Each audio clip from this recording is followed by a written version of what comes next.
I want to do a quick refresher on the normal probability plots. It's been a while since we've done them. So if you have this on your computer, it would be good to practice this along with me.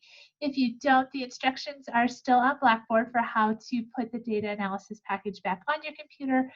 But in addition, I'll do both of the ones that are on the homework so that you can see those if you need those. All right, so to make a normal probability plot, you want to go to the tab that you want to make the plot for, and click on the Data tab, go over to Data Analysis.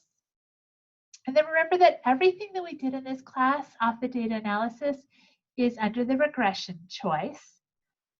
And you're going to highlight the Y values first, which is always going to be the second column. And then you'll highlight the X values, which is your first column.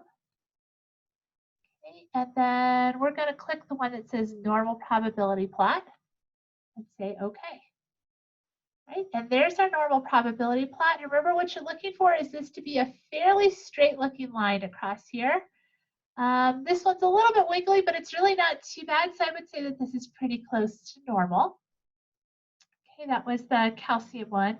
The other one that doesn't have a big enough data set is this one entitled wood. So I'll go ahead and do that as well.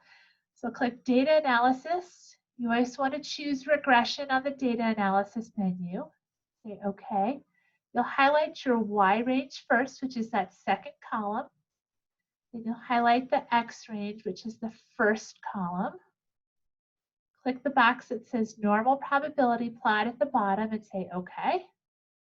And there's our normal probability plot for the wood. This one is actually a little bit better than the calcium one. There's just this little dip at the beginning here. But otherwise, this one is also pretty straight too. So I would feel comfortable using a 1 mean Z interval with this data set as well. So hopefully that refreshes you on how to make a normal probability plot.